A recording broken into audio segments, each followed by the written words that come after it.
ভাঙতেছে বা এই পরিবেশে যারা উপস্থিত হয়েছে তাদেরকে মূলত এর কারণটা কি, এর পিছনের কারণটা কি, বা আপনার এই অনুভূতিটা কেন আসলো যে তাদেরকে খাবার বিতরণ করতেছেন? আজকে বাংলাদেশ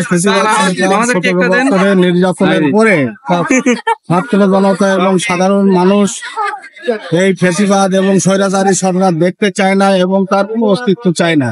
সেই অস্তিত্ব বিলীন 32 নম্বর এই বিল্ডিং এবং বাড়ি তারা পরিশ্রম করে ভাঙছে।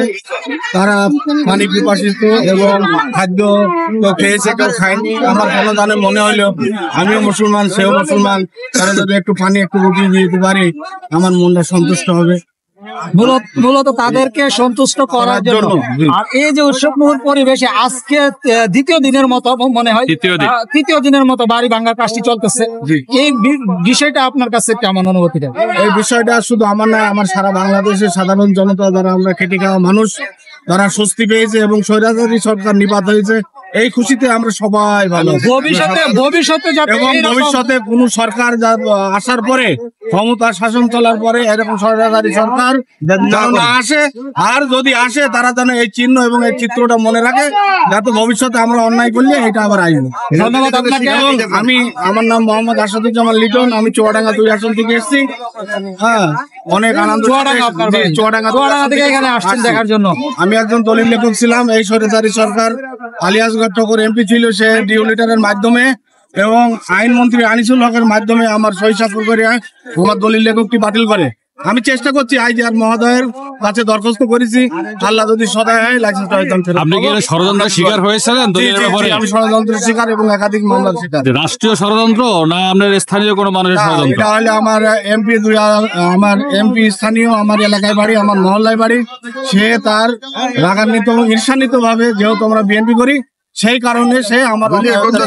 আপনি কি শুধু চুয়াডাঙ্গা থেকে শুধু এই বঙ্গবন্ধু বা অথবা তথাকথিত শেখ মুজিবুর রহমানের ধ্বংসস্তূপ দেখার জন্য আসছেন, না অন্য কোনো কাজে আছেন এখানে? এটা আমি মূলত বঙ্গবন্ধুর এই বাড়িটা চিহ্নটা স্বৈরাচারী সরকার নিপাত হয়ে যাচ্ছে জনগণের মাধ্যমে, এটা দেখার আনন্দই আমি বেশি আসছি। এবং আমি একটু আইজিআর মহোদয়ের কাছে এসেছিলাম যাতে আমার দলিল লেখক কর্মটা ফেরত পাই এবং আমার বাল বাচ্চা নিয়ে আমি পরীক্ষা দিতে পারি। এই সুযোগে এখানে দেখে গেলে। আচ্ছা, আমি সবাইকে একটা বেসিক কোশ্চেন করি, যদি ওটা ফিউচারের কোশ্চেন, তারপর আপনাকে করতে পারি কিনা।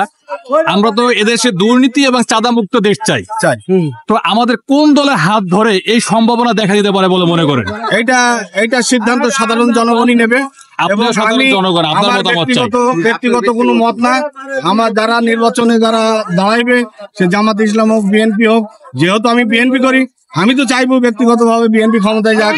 হ্যাঁ, এটা এবং আমরা বিএনপি থেকে করি বলে নির্যাতিত হয়েছি এবং আমাদের ঘর বাড়ি নষ্ট হয়েছে, অনেক মামলা শিকার হয়েছি, অনেক জমি জায়গা বিক্রি করে কেস মামলা চালাইছি। এখন মনে করেন যে আমার দলিল লেখকের যে লাইসেন্সটা ছিল, আমি আইজিআর মহোদয়ের কাছে ঘুরছি, সেখানে অনেক খরচ খরচা ঘোরাঘুরি করছি আর কি। আল্লাহ যদি মুখপান থাকায় তাহলে আমি ফেরত পেতে পারি, আমার বাল বাচ্চা নিয়ে আমি পরীক্ষা দিতে পারি। ধন্যবাদ আপনাকে সময় দেওয়ার জন্য।